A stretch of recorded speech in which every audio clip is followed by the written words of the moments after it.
कल हमने if else वाला देख लिया था, है ना? सारे तरीके के if else देखे थे।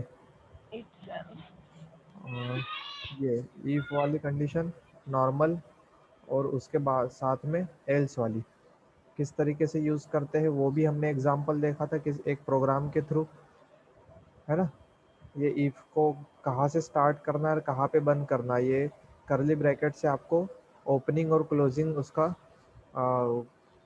पॉइंट आपको पता चल जाता है। फिर उसके अलावा एल्स वाला भी आपने ओपनिंग और क्लोजिंग ब्रैकेट के थ्रू आपको पता चल गया कहाँ पर वो एंड हो रहा है। इसके अलावा एक नेस्टेड वाला हमने देखा था, डायरेक्टली प्रोग्राम ही इसका देखे तो ये मेन फंक्शन शुरू हुआ हमारा यहाँ से, यहाँ एंड हुआ, इसके बीच में ये एक इफ वाला स्टेटमेंट चालू हुआ जो यहाँ से स्टार्ट हुआ और यहाँ पे ख़त्म हुआ।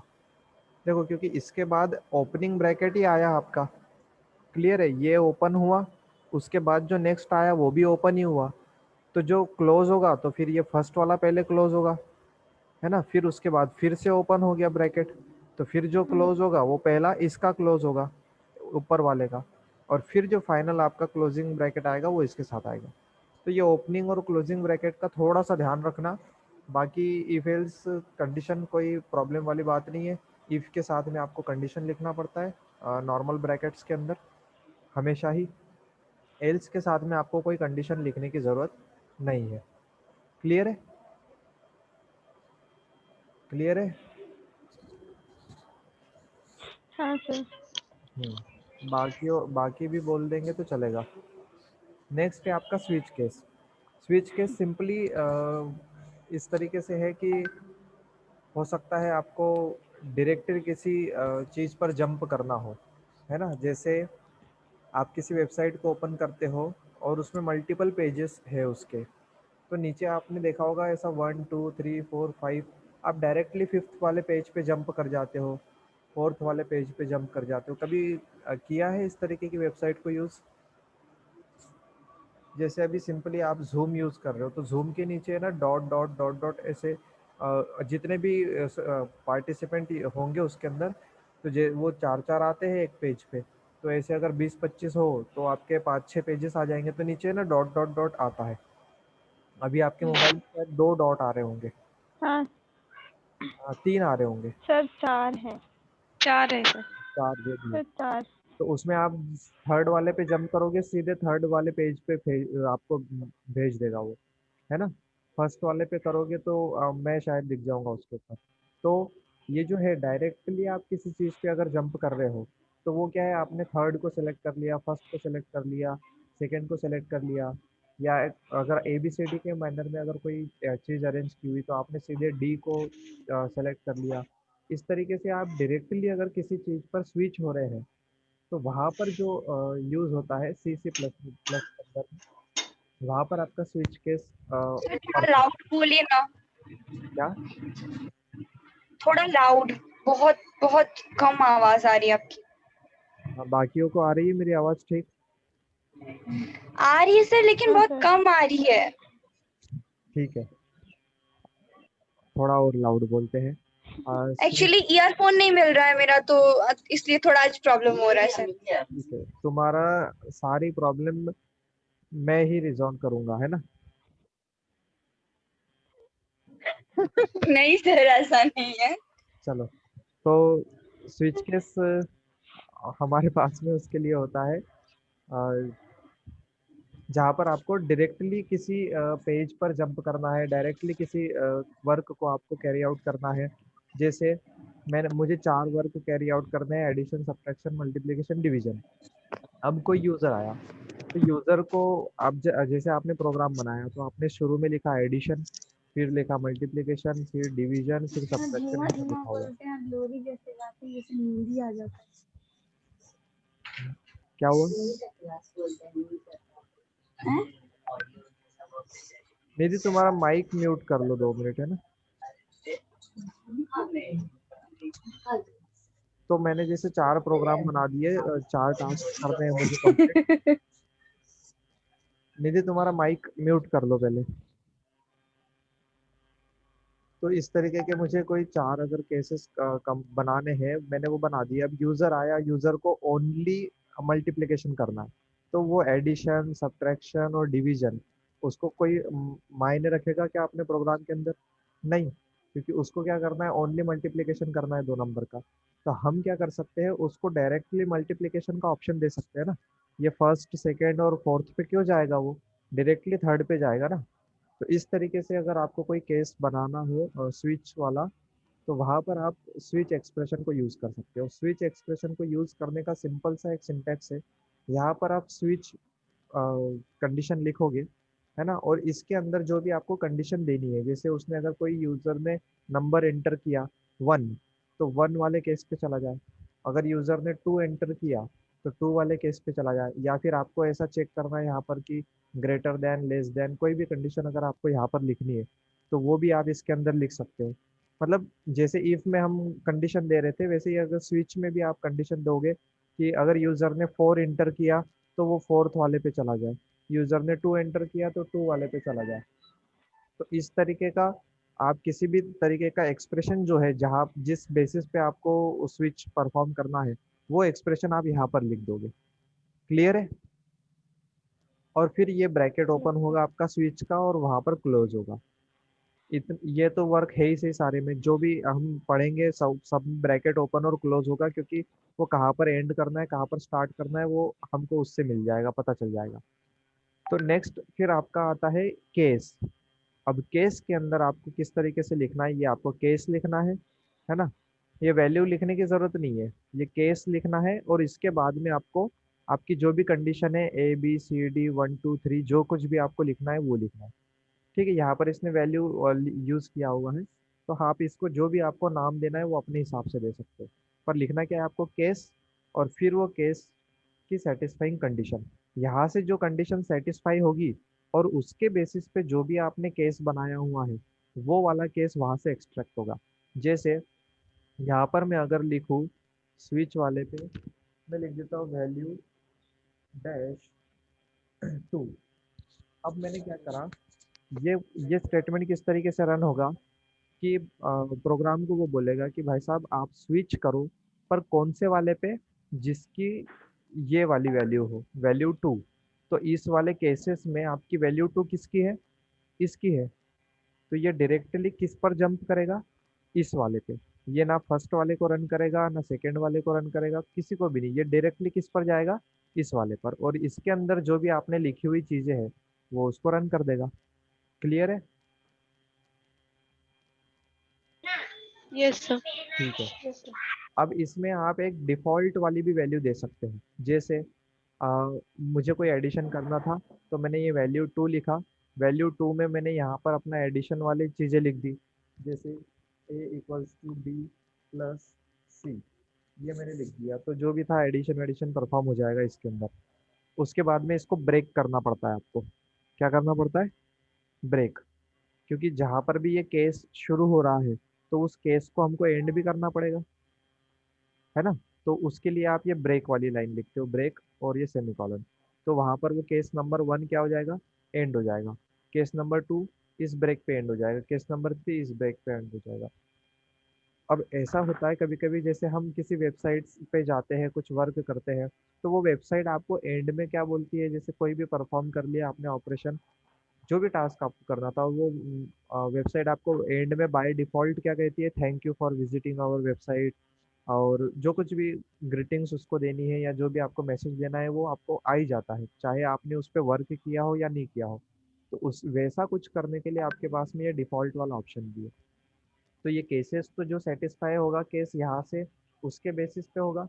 पर डिफ़ॉल्ट वाले में आपके पास एक ऑप्शन रहेगा कि फाइनली अगर एंड में अगर आपको कोई मैसेज देना है यूज़र को या किसी को भी, तो वहाँ पर आप ये डिफ़ॉल्ट वाला केस कर सकते हो। जैसे अगर ये केस सेटिस्फाई नहीं हुआ, जैसे यहाँ पर मैंने 0 0 लिख दिया, यहाँ पर मैं लिख देता हूँ 0 0, तो इसमें कोई केस है क्या 0 0 वाला? नहीं, ये वैल्यू वाला है, ये भी वैल्यू वाला है, ये भी वैल्यू, नहीं। जीरो वाला नहीं है। तो क्या होगा, ये कुछ भी रन होगा कि तीनों में से, इन तीनों में से तो कुछ भी रन नहीं होगा, क्योंकि कोई केस ही नहीं है ऐसा। नहीं। तो डिफ़ॉल्ट में जो है वो वाला रन हो जाएगा कि यू हैव इंटर्ड इनवैलिड, या thank you for visiting our website, कुछ भी, वो डिफ़ॉल्ट वाला रन हो जाएगा। क्लियर है? और Yes, sir. डिफॉल्ट वाले में ये भी है कि ये केस अगर सेटिस्फाई हुआ, वैल्यू नंबर 2 अगर इसमें आ गई है, तो वैल्यू वाला केस वैल्यू 2 ये वाला भी रन होगा और फिर भी डिफॉल्ट रन होगा, क्योंकि डिफॉल्ट हमेशा ही रन होगा, चाहे आपने ये परफॉर्म कर दिया हो या नहीं कर पाए हो, पर डिफॉल्ट वाली वैल्यू हमेशा प्रिंट होगी। ठीक है, तो इसको Yeah, sir. जो मैंने इधर जो बोला हुआ है, जितने भी चीज़ मैंने एक्सप्लेन करी है, वो सारा का सारा आपको यहाँ पर लिखा हुआ है ना। वो एक्सप्रेशन आपका कैरेक्टर वाला एक्सप्रेशन भी हो सकता है, या फिर आपका न्यूमेरिकल, जैसे ये जो एक्सप्रेशन दिया मैंने 0 0 0 दिया, तो यहाँ पे मैं ए बी सी कुछ भी दे सकता हूँ, तो वो कैरेक्टर एक्सप्रेशन भी यहाँ पर आ सकता है। ये रहा। फिर वैल्यू 1 2 और एन, 1 2 और एन, तो हमारी है वैल्यू 1 2 और एन वाली। तो ये वाली वैल्यू 1 to n ये केस लेबल से आपके जिसके थ्रू आइडेंटिफाई होंगे। ये कॉलन जहाँ पर आप लगाओगे तो वहाँ पर केस डिक्लेयर हो जाएगा। ये कॉलन जो लगाओगे आप, यहाँ पर पता चल जाएगा उसको कि ये कोई केस लिखा हुआ है इस कॉलम की हेल्प से। ठीक है, फिर उसके बाद ब्लॉक में लिखाएगा और फिर एंड में आपका ब्रेक के थ्रू उसको एंड किया जाएगा किसी भी चीज़ को। क्लियर है? हमने ये चीज़ें सारी की सारी डिस्कस कर ली है। ये देखो, the break keyword in each case indicates the end of the particular case. जो भी आपने यहाँ पर ये केस लिखा हुआ है केस 1, तो उसको एंड करने के लिए आपका ब्रेक स्टेटमेंट यूज होता है। क्लियर है? Once the switch is So, executed the control will go to the statement X. तो जैसे ये आपने प्रोग्राम की ये स्विच के ऊपर कंसिडर करो कि आपने लिखा हुआ है वो वॉइड मेन इंटीजर इंटीजर जो कुछ भी हमको लेना था वो हमने लिखा हुआ है, और इधर नीचे आप ये स्टेटमेंट्स को कंसिडर कर लो कि गेट सी एच और वो जितनी भी स्टेटमेंट हमको लिखनी है वो हमने लिख दी है। ठीक है, ये था। फिर उसके ये एक थोड़ा सा इसका फ्लो चार्ट भी देख लो। जैसे स्विच है, तो स्विच में कोई एक कंडीशन सेटिस्फाई होगी, तो वो कंडीशन जो भी सेटिस्फाई होगी उसके अकॉर्डिंग ये वाला केस रन होगा, या फिर ये वाला होगा, या फिर ये वाला होगा। क्लियर है? तो ये सारी केसेस क्या होंगे, फिर अपने अपने एग्जीक्यूशन के बाद में ब्रेक हो जाएंगे। डिफॉल्ट वाला वैसे ही रन होगा, और स्टेटमेंट फिर जो फर्दर जो लिखे हुए बाकी बचे हुए वो वाले रन होंगे। ठीक है ना? सिंपल है yes, sir. कि कॉम्प्लेक्स लग रहा है? Sir, साधारण no, सी sir. चीज़ है, कोई Complicated. कॉम्प्लेक्स वाली चीज़ नहीं है। देखो, ये आपका प्रोग्राम स्टार्ट हुआ, hashtag include stdio.h, hashtag include conio.h, फिर हमने मेन नाम का फंक्शन भी बना दिया, इंटीजर मेन या वॉइड मेन, है ना। उसको ओपन भी कर दिया, करली ब्रैकेट दिख रहा है ओपन किया हुआ है। फिर उसके बाद में आपने कोई इंटीजर ले लिया, कोई भी नंबर है आपका इंटीजर, या तो ये आप यूज़र से स्कैन करवा लो, वो भी हो सकता है। वो आपने नंबर एक उसके अंदर डिसाइड कर लिया। फिर उसके बाद क्या किया आपने, ये स्विच केस लगाया। क्लियर है? अब ये स्विच आपने लगाया, स्विच में कंडीशन दी आपने कि उस वाले पे स्विच हो जो कि कोई नंबर हो। तो नंबर हमारे इसमें कौन सा है? 8। तो केस नंबर 8 कौन सा है हमारा? ये वाला। ठीक है? Yes, sir. है ना? Mm. तो ये नंबर आप यूजर से बुलवा लो भले ही, कि यूजर से बोलो कि enter any number between 1 to 10, और 1 के लिए हम करेंगे यू हैव एंटर्ड 1, है ना। जैसे यहाँ पर अपने वैल्यू इज 7, वैल्यू इज 8, जो भी है, तो हम इसे 1 से लेकर के 10 के लिए सारे केसेस बना देंगे। केस 1, केस 2, केस 3, ऐसे केस पूरे के पूरे 10 बना देंगे। अब यूज़र को बोलेंगे enter any value between 1 to 10। अब इंटर ने उसने मान लो एंटर किया 8, तो 8 वाला हम यहाँ पे रिसीव करेंगे। जो भी नंबर में जो भी वैल्यू वो एंटर करेगा यूज़र, वो वाली वैल्यू इस नंबर के अंदर स्टोर हो जाएगी। तो जैसे उसने 8 किया, इसको भूल जाओ अभी, ये छोड़ दो। अपन कंसिडर कर रहे हैं कि यूज़र ने डाला हुआ हो कोई, तो उसने कोई नंबर डाला 8, तो वो 8th वाले पे जाएगा और लिख देगा वैल्यू इज 8। कुछ भी बना सकते हो आप इसके अंदर। मैं एक एग्जांपल के लिए बोल रहा हूँ कि सिंपली अगर हमको देखना हो तो इस तरीके से हम देख सकते हैं इसको। कोई और एग्जांपल तुम्हारे माइंड में आ रहा है इस चीज़ को लेकर के कि हम कौन सा प्रोग्राम बना सकते हैं? कुछ भी इस तरीके का कोई आइडिया जो यूज़ हो जाए इसमें? आ जाते हैं यार इतने आइडिया तो बैठे बैठे ही। कहाँ पर यूज आ सकता है आपको ये वाला प्रोग्राम? जैसे आपके मोबाइल में कॉन्टैक्ट्स सेव है, बहुत सारे कॉन्टैक्ट सेव है, तो आप जाते हो कॉन्टैक्ट वाली लिस्ट पे और वहां पर जाकर के ओपन करते हो तो आपको पता है पहले नहीं हुआ करता था ये ऑप्शन, पर बाद में मोबाइल्स में ना इधर राइट हैंड साइड पे आपके A B C D ऐसे Z तक आ जाते हैं लिखे हुए। तो उसमें से अगर आप A B C D जो भी आप सेलेक्ट करते हो तो वो B से स्टार्ट कर देता है। आपने F कर दिया तो F से स्टार्ट कर देता है ना? होता है ऐसा किसी के मोबाइल में? हाँ सर। सर। सर। होता है ना? तो ये एग्जाम्पल है उस चीज का। आप किसी भी तरीके से उसको देख सकते हो। तो ये क्या करता है यूजर कैसे, जैसे मेरी कॉन्टेक्ट लिस्ट है तो मैंने प्रेस कर दिया उसके अंदर S, तो ये क्या हो जाएगा, ये स्विच वाले में क्या जाके एंटर हो जाएगा, S। एस। S S. ठीक है। और फिर इसके अंदर जो भी केस उसने S वाला बनाया होगा जैसे, तो S वाले केस पे जा चला जाएगा और वो केस के अंदर जो भी उसने वैल्यू स्टोर होगी SS से, तो वो सारी की सारी आपको प्रिंट हो जाएगी, दिख जाएगी। क्लियर है? समझ में आ रहा है ये चीज? Yes sir. तो अगर मैं प्रोग्राम बनाने के लिए दूं तुमको कि कॉपी के अंदर ही प्रोग्राम बनाओ, रन मत करो उसको, कॉपी के अंदर प्रोग्राम बना दोगे इसको देख देख करके, ये मैं इतना आपको ये दे दूंगा, तो इसको देख करके तुम प्रोग्राम बना दोगे? Yes sir. सर एक बार और बता दीजिए। एक बार और बता दो। अब इसमें बताने वाले क्या है, जैसे ये हैशटैग इंक्लूड stdio ये तो हम लिखते ही है, ठीक है। उसके बाद में हम इसका conio.h भी लिखते हैं, सेम ऐसा कैसा, हैशटैग इंक्लूड जो भी है conio डॉट एच ये हम लिखते हैं। फिर उसके बाद में हमको और कुछ ऐड करना है क्या इसके अंदर?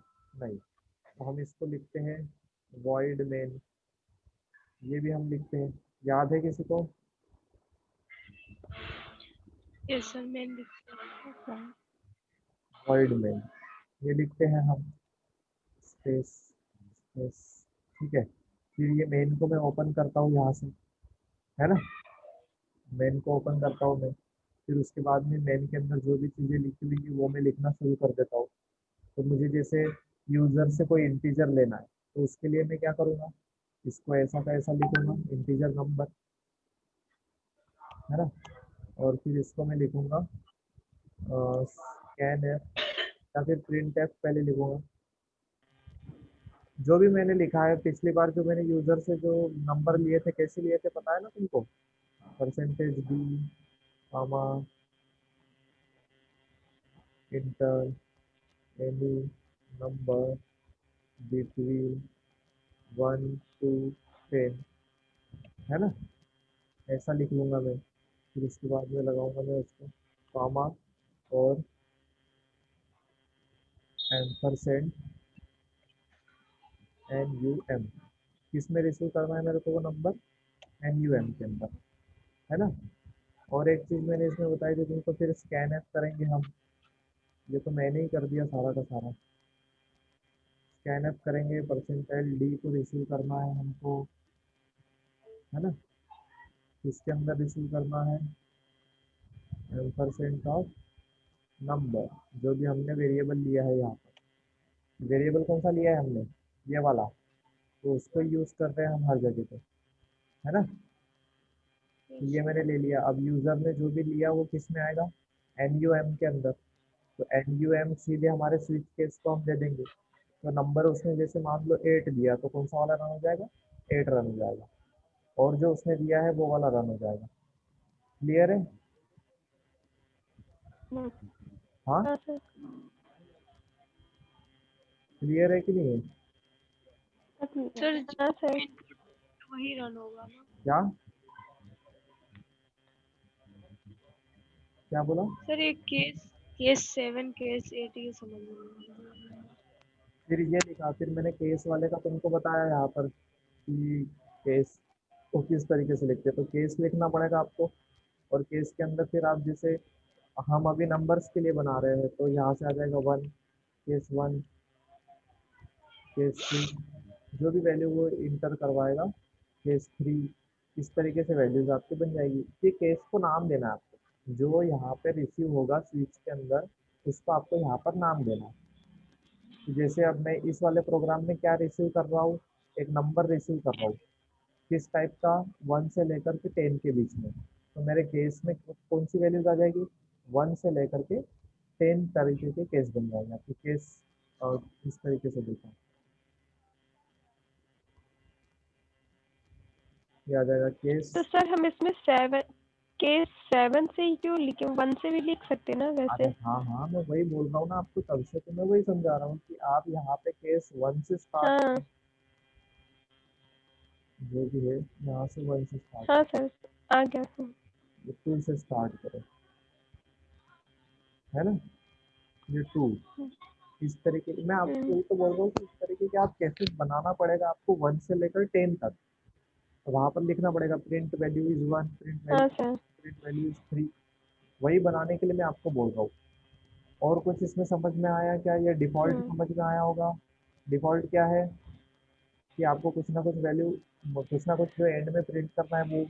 ये ब्रेक जो आप लिख रहे हो, ये क्या कर रहे हो, एक एक केस को एंड कर रहे हो। केस 1 को एंड किया, केस 2 को एंड किया, केस 3 को एंड किया, है ना। हम्म, ठीक है, अभी क्लियर है। Yes sir. हाँ सर। हाँ, तो इस तरीके से इसको आपको देखना है, लिखना है। क्लियर है। और क्या होगा इसके अंदर?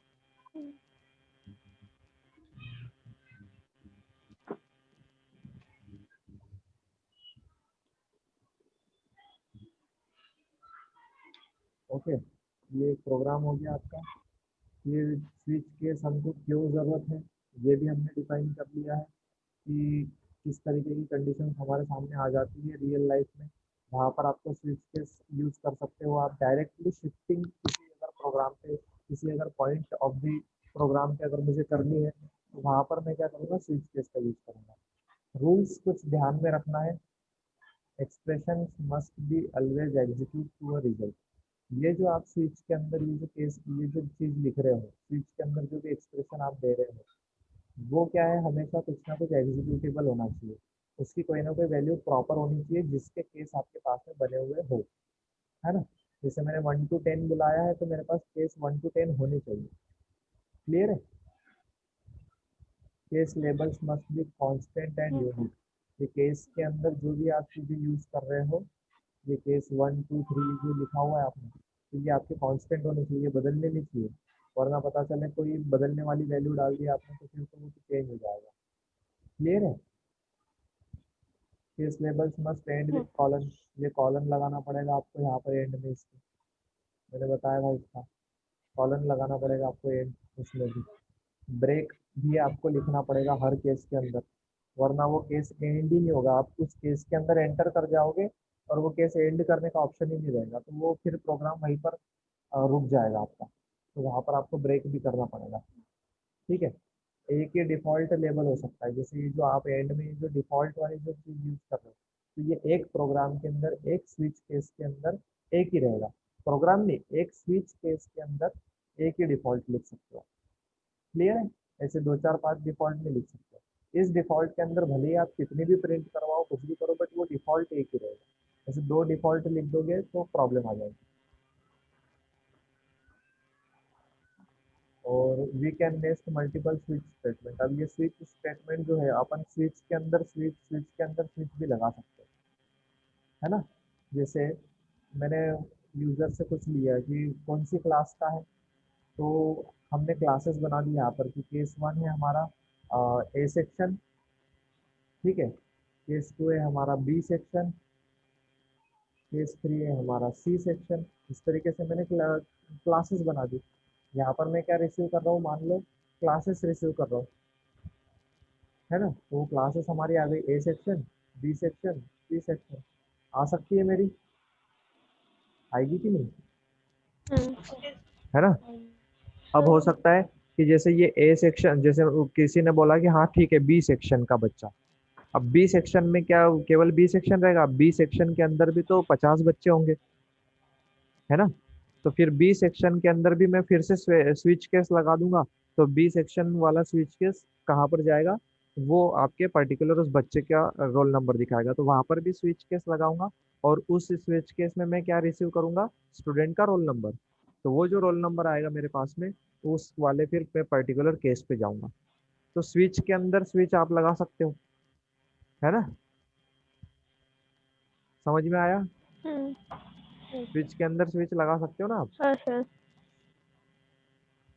और इसका एग्जांपल हम कैसे देखते हैं, किसी भी जगह पे यार, ये तो आप डायरेक्टली इस चीज़ को देख सकते हो। आप अपने क्लास पे गए, फिर उसके अंदर, जैसे अभी आप अपने वेबसाइट पे जाते हो, तो आप अपना कॉलेज पहले डालते हो, है ना? तो कॉलेज तो बहुत बड़ा है, बहुत सारे डिपार्टमेंट है। फिर आप अपना कंप्यूटर साइंस डिपार्टमेंट डालते हो, तो कंप्यूटर साइंस डिपार्टमेंट में कितनी डिग्रियाँ होती है, बीटेक, एमटेक, बीएससी, बीकॉम सब होता है।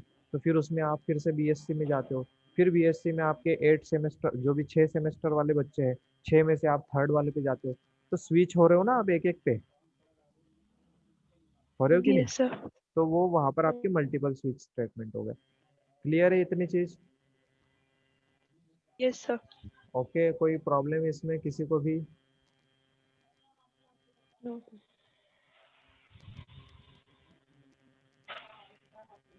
चलो, तो 2 मिनट आप लोगों का वीडियो ऑन कर लो, मैं आपका